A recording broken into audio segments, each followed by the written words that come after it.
Hello दोस्तों, screen पर आप देख रहे हैं रेलवे का जो डिटेल नोटिफिकेशन है वो इन्होंने जारी कर दिया है, जिसका कोड है वो 04/2024 है।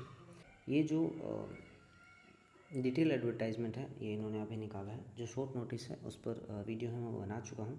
तो जो भी छोटी छोटी चीज़ें हैं, जो हाईलाइटेड पॉइंट है, वो एक बार से वापस रिवीजन कर देता हूँ।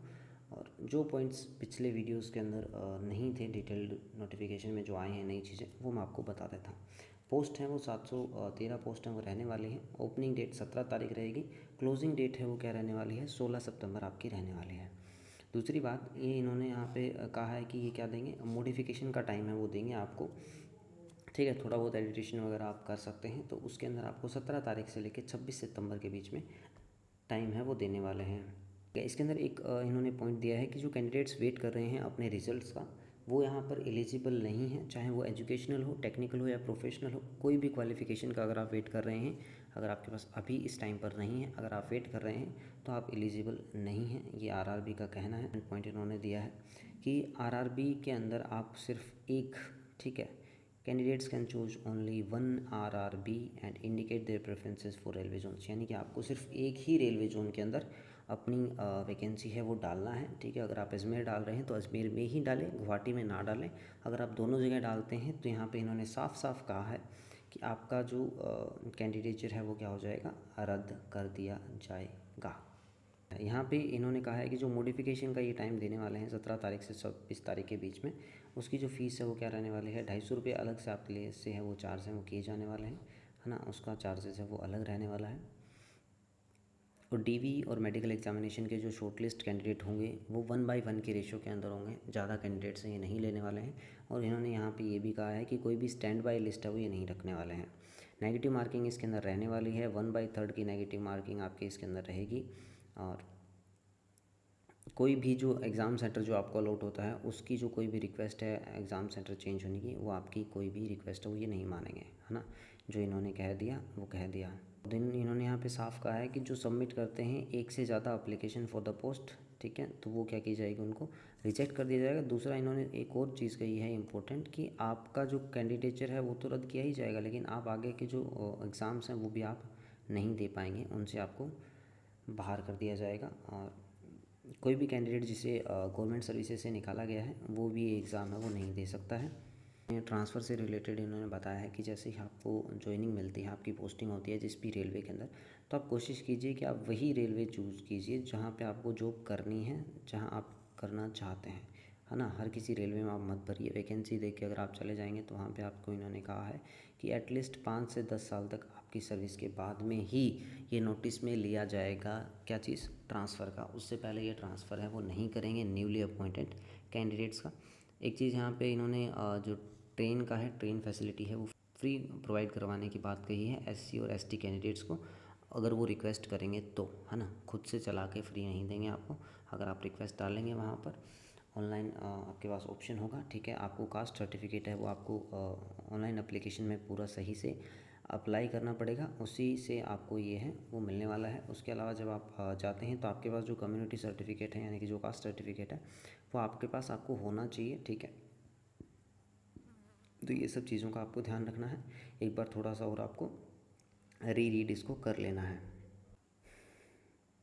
एज ग्रुप की अगर मैं बात करूं तो मैं पहले ही आपको बता चुका हूं एज ग्रुप, ठीक है। उसके अलावा अगर वापस बताएं तो कोविड-19 के अंदर इन्होंने अलग से एक रखा है कि 3 साल का जो भी प्रिस्क्राइब्ड एज ग्रुप है उससे 3 साल ज़्यादा इन्होंने दिया है। जैसे 18 से 40 साल होता है तो इन्हें 18 से 43 साल की उम्र तक के लोगों को क्या किया है, एलिजिबल है वो किया है।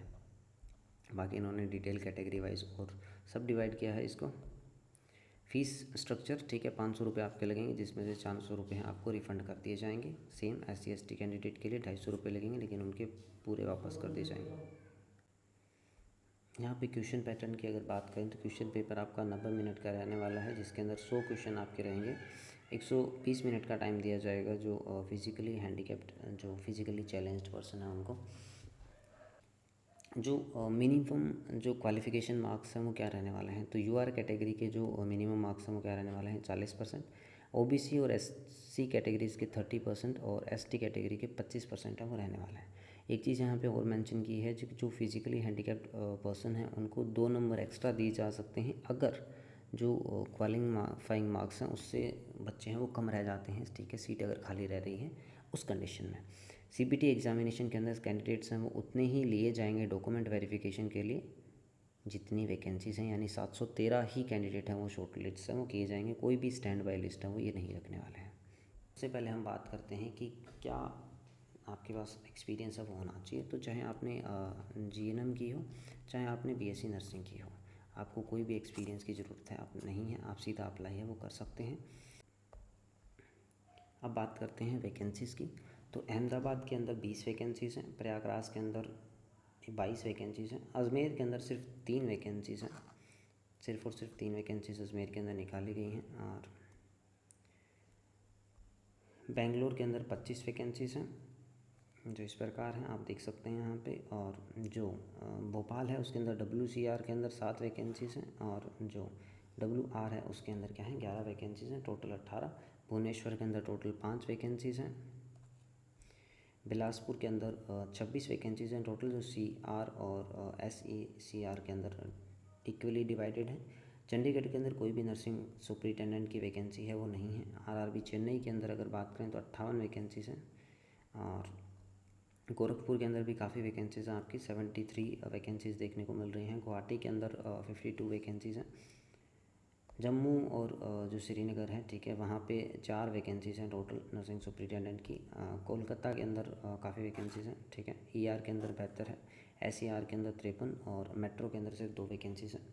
मालदा के अंदर टोटल 22 वैकेंसीज़ हैं। ER और SER के अंदर अलग अलग जोन है यहाँ पे। RRB मुंबई की अगर बात करें तो 84 और 49 वैकेंसीज़ हैं CR और WR रीजन के अंदर। मुजफ्फरपुर की अगर बात करें तो 10 वैकेंसीज़ हैं ESR जोन के अंदर सिर्फ। पटना के अंदर टोटल 23 वैकेंसीज़ हैं, और रांची के अंदर 23 वैकेंसी हैं। वहीं जो सिकंदराबाद है वहाँ पर 54 वैकेंसीज़ हैं। सिलीगुड़ी के अंदर 15 वैकेंसी हैं। तो ये जो है वो रहने वाला है टोटल आपका पोस्ट का क्या क्या क्राइटेरिया है, कितनी कितनी पोस्ट कहाँ पर है। तो आप देख लीजिएगा कि आपको कहाँ से अप्लाई करना है। ये याद रखिएगा कि सिर्फ एक ही जगह से अप्लाई कीजिएगा, मोर देन वन अगर आप करेंगे तो उस कंडीशन में आपका कैंडिडेटशिप है वो रद्द किया जा सकता है। नर्सिंग वाले जितने भी सब्जेक्ट हैं वो सारे सब्जेक्ट इन्होंने यहाँ पर अच्छे से दिए हैं, तो इसमें कुछ अलग से देखने की ज़रूरत नहीं है। लेकिन यहाँ पर आप देख सकते हैं कॉमन सब्जेक्ट्स हैं वो क्या रहने वाले हैं। कॉमन सब्जेक्ट हैं वो जनरल अर्थमेटिक यानी मैथ के अंदर नंबर सिस्टम हो गया, अलग अलग सारे इन्होंने टॉपिक हैं वो दिए। Number system, BODMAS, decimals, fractions, LCM, HCF, ratio, proportion, percentage, mensuration, time and work, time and distance, simple and compound interest, profit loss, algebra, geometry, trigonometry, elementary statistics, square root, age calculations, calendar and clock pipe system, ठीक है। तो ये सारे topic इन्होंने यहाँ पे math के अंदर दिए हैं। जनरल रीजनिंग के अंदर भी लगभग सारे ही टॉपिक हैं। जनरल अवेयरनेस के अंदर जो करंट अफेयर हो गया, इंडियन ज्योग्राफी हो गया, कल्चर एंड हिस्ट्री हो गई इंडिया की, ठीक है, इंडियन कॉन्स्टिट्यूशन हो गया, पॉलिटी हो गई, ठीक है, एनवायरमेंटल इश्यूज़ हो गए, वर्ल्ड का स्पोर्ट, ठीक है, वर्ल्ड के बारे में हो गया, स्पोर्ट्स के बारे में, जनरल जो साइंटिफिक और टेक्नोलॉजी डेवलपमेंट्स हो गया, जनरल साइंस के अंदर फिजिक्स, केमिस्ट्री और जो लाइफ साइंसेज हैं, ठीक है, 10वीं तक की क्लास के ये पूछने वाले हैं। अब यहाँ पर ये चीज़ें तो मैंने आपको बता दी। हम बात करते हैं कि आपको कैसे पढ़ना चाहिए, क्या आप पढ़ सकते हैं। काफ़ी टाइम है अभी, आप मान के चलिए कि 2 से 3 महीने तो शायद आपके पास होंगे ही, क्योंकि डेट शीट उन्होंने नहीं जारी की है। जैसे कि आपको पता है कि जो रेशियो रहने वाला है मार्क्स का वो 70% आपके नर्सिंग पोर्शन से रहने वाला है, और जो 30 क्वेश्चन हैं आपके वो रहने वाले हैं नॉन नर्सिंग से, ठीक है। अब ज़रूरी नहीं है कि ये नॉन नर्सिंग से ही रहे पूरा पोर्शन, इसके अंदर कुछ ही क्वेश्चन हैं वो कहाँ से आ सकते हैं आपके रिसर्च के कुछ क्वेश्चन हैं वो यहाँ पे देखने को मिलते हैं। जो मैंने प्रीवियस ईयर क्वेश्चन देखे हैं, ठीक है, RRB के, उसके अंदर 3 से 5 क्वेश्चन मेरे को मिले हैं रिसर्च के, ठीक है, 3 से 5 पेपर में, ठीक है, एक दो क्वेश्चन आया है। तो मान के चलिए कि रिसर्च का 1-2 क्वेश्चन आपको वहाँ पर देखने को मिलेगा। उसके अलावा फिजिक्स के क्वेश्चन आपको जो कॉमन क्वेश्चन होते हैं, ठीक है, दाब का मात्रक क्या है, ठीक है, अच्छा इकाई क्या है, ठीक है, वोल्टेज का क्या है, जो भी है अलग अलग क्वेश्चन, ठीक है, और वो क्वेश्चन आपको यहाँ पे जनरल साइंस के अंदर देखने को मिलेंगे। ऐसे ही ये 30 क्वेश्चन आने वाले हैं, और 70 क्वेश्चन नर्सिंग के अंदर जो मैक्सिमम क्वेश्चन होते हैं, ठीक है, वो क्या होते हैं, वन लाइनर ही होते हैं। एज़ पर DSSP की तरह यहाँ से क्वेश्चन भी वन लाइनर आते हैं। और वन लाइनर क्वेश्चन है वो आप ठीक है, एक तो थ्योरी से कर सकते हैं, दूसरा कहाँ सकते हैं, प्रीवियस ईयर क्वेश्चन से आप वन लाइनर क्वेश्चन अच्छे से कर सकते हैं। तो एक चीज़ ध्यान रखिए, अब ये आप कोई भी टॉपिक पढ़ रहे हो, ठीक है, कहीं से भी पढ़ रहे हो, तो उसमें एक चीज़ आप कोशिश कीजिएगा कि जो भी आप पढ़ें उसके शॉर्ट नोट्स ज़रूर बनाना, ठीक है। अभी आप अगर शॉर्ट नोट्स बनाएंगे तो आपको बेनिफिट होगा कब, जब एग्ज़ाम के 10 से 15 दिन बचेंगे, तब आप पूरा का पूरा सिलेबस है वो रिवाइज़ कर सकते हैं अपने शॉर्ट नोट्स की वजह से।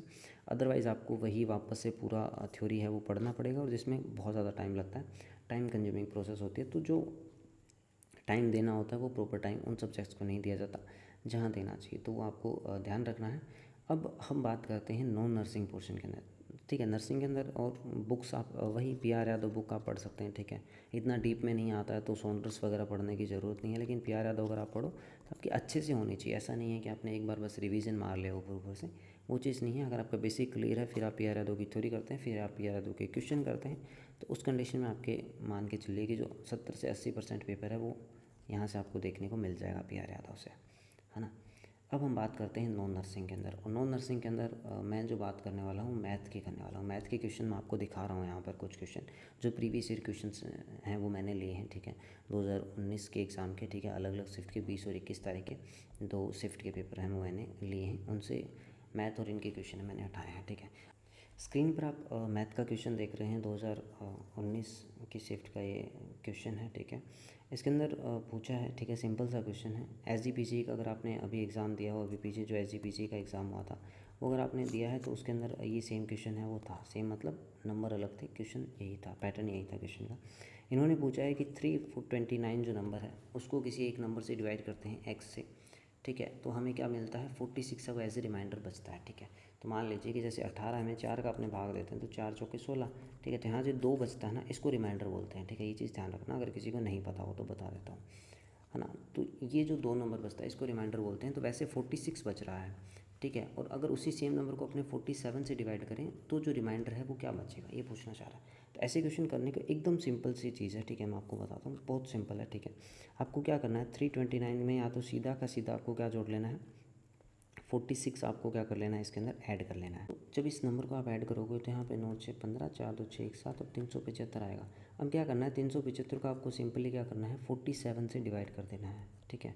तो 47 से आप अगर देखोगे सीधा सीधा तो 7 का जाएगा ना, 7 से डिवाइड करोगे तो 7 चौके 28 और 4 32, ठीक है, 329 आएगा। 329 को जब आप डिवाइड कर माइनस करोगे तो यहाँ पे 46 आएगा, ठीक है।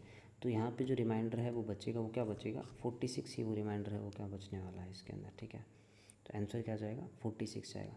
तो ये एकदम सिंपल क्वेश्चन है, ठीक है, 2 मिनट में नहीं लगते हैं, जबकि ये तो मैं बता रहा हूँ तो इतना टाइम लगा है, नहीं बताता तो 10-15 सेकंड का ये क्वेश्चन है, अगर आपकी कैलकुलेशन अच्छी है। अब नेक्स्ट क्वेश्चन देखिए कि सेम वही टाइप का क्वेश्चन है कि इसको 427 को 60 का रिमाइंडर बचता है, तो 61 से डिवाइड करने पे क्या बचेगा, ठीक है, वही सेम आंसर क्या आएगा, 60 आएगा। तो ऐसे क्वेश्चन हैं वो क्या आते हैं मैथ के अंदर आपको देखने को मिलते हैं। उसके अलावा एक और पैटर्न का क्वेश्चन था जो मैंने यहाँ पे लिखा है कि क्या है, परसेंटेज का क्वेश्चन आप इसमें देख सकते हैं। परसेंटेज का क्वेश्चन है, ठीक है। क्लास में क्या है, बॉयज़ और गर्ल्स की संख्या दी है, फिर उसने बताया है कि कितने पास हुए हैं, ठीक है, कितने लड़के पास हुए हैं, कितनी लड़कियाँ पास हुई हैं, फिर ये पूछ रहा है कि फेल हैं वो कितने हुए हैं, ठीक है। आपको यहाँ पे कुछ नहीं करना, 1350 और 900 का क्या करना है, परसेंटेज निकालना है, कितना कितना 36 और 42, ठीक है। दोनों का परसेंटेज निकाल के जोड़ के ये संख्या को जोड़ के आपस में, और फिर आपको क्या कर देना है, माइनस करके फिर वो जो संख्या आती है उसका टोटल संख्या में से परसेंटेज निकाल लेना है, ठीक है, और वो आंसर आपका आ जाएगा। वही सेम आगे देख सकते हो नेक्स्ट क्वेश्चन, ठीक है।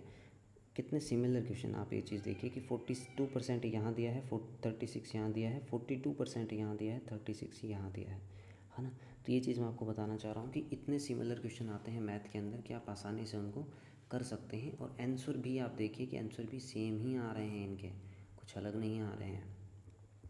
नेक्स्ट क्वेश्चन रेशियो का है, और रेशियो के अंदर भी सेम वही बात है कि 27 29, ठीक है, 2 के रेशियो का चेंज है।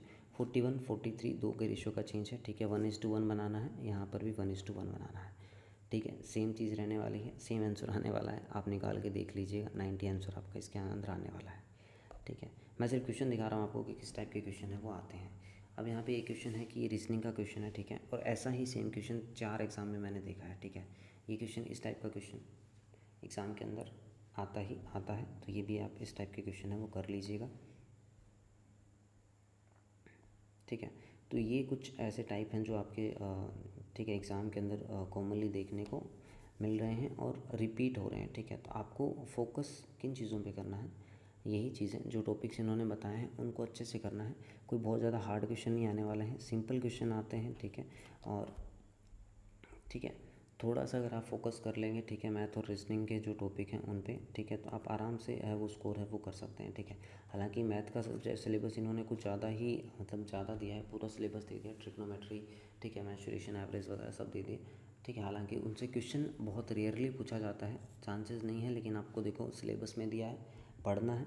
रीजनिंग, ठीक है, रीजनिंग के टॉपिक्स हैं वो रीजनिंग उतनी हार्ड नहीं है, रीजनिंग आप आसानी से कर सकते हैं।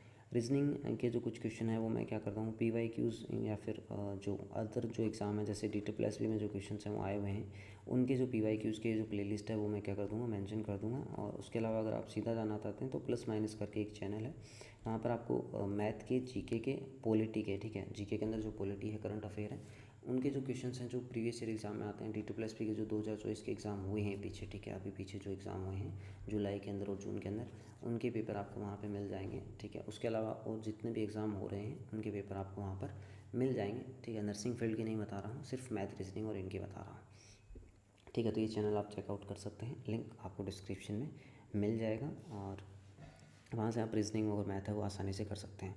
अब यहाँ पे जो जनरल साइंस है, ठीक है, जिससे क्वेश्चन आने वाले हैं फिजिक्स के, ठीक है, फिजिक्स और केमिस्ट्री, ठीक है। तो केमिस्ट्री के कोई खास क्वेश्चन मुझे उनमें नहीं दिखे हैं, ठीक है।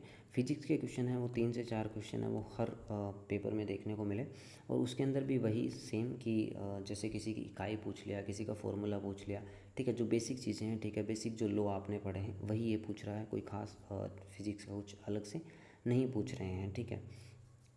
बात करें अगर, ठीक है, जो 30 क्वेश्चन है उसके अंदर कुछ क्वेश्चन है आपके कहाँ से आ रहे हैं, जो रिसर्च वाला आपका पोर्शन है, ठीक है, नर्सिंग रिसर्च है, उनसे जो है एक दो क्वेश्चन है वो उन 30 क्वेश्चन में आपको देखने को मिल जाएंगे। वो क्वेश्चन कहाँ से आ रहे हैं, मीन, मोड, मीडियन से पूछ सकता है आपको, ठीक है, ठीक है। और कोई भी मतलब डाटा रिप्रेजेंटेशन देखें, या फिर जो ग्राफिकल जो ग्राफ्स आपके रिसर्च के अंदर हैं उनसे क्वेश्चन है वो यहाँ पे रिसर्च के अंदर ये पूछते हैं, ठीक है। तो ये जो है वो क्या रहने वाला है, पैटर्न रहता है ठीक है, RRB का, ठीक है, 70 और 30 के रेशियो के अंदर, ठीक है। और बहुत हार्ड पेपर नहीं आता है, नॉर्मल लेवल का पेपर आता है, ठीक है। बस बच्चे क्या करते हैं, जल्दबाजी में नेगेटिव क्वेश्चन नेगेटिव है वो कर देते हैं थोड़े से, और उसकी वजह से मेरिट कम रहती है। यहाँ पे आपको एक दो क्वेश्चन मैं आपको और दिखा देता हूँ मैथ के जो रह गए थे। यहाँ पे आप स्पीड एंड डिस्टेंस का क्वेश्चन देख रहे होंगे, ठीक है। तो यहाँ पे आप देखिए कि सिर्फ आपने क्या किया है, डाटा चेंज किया है, ठीक है। यहाँ पे 57 सेकंड और 41 सेकंड दिए हैं, ठीक है। और यहाँ पे अगर आप देखेंगे तो 42 सेकंड्स और 26 सेकंड दिए हैं, ठीक है। लेकिन एक चीज़ यहाँ पे आप नोटिस कीजिए कि जब आप इसका आंसर निकालेंगे ना इन दोनों क्वेश्चंस का, तो आपका आंसर है वो सेम ही आने वाला है। ये चीज़ आप देखिएगा, ध्यान से करके देखिएगा इस क्वेश्चन को। एक और क्वेश्चन है जो प्रॉफिट एंड लॉस का है। मैं आपको ये क्वेश्चन क्यों दिखा रहा हूँ, आपको दिखाना चाह रहा हूँ कि कितने सिमिलर क्वेश्चन है वो RRB के अंदर आ रहे हैं एक पेपर से दूसरे पेपर के अंदर, ठीक है।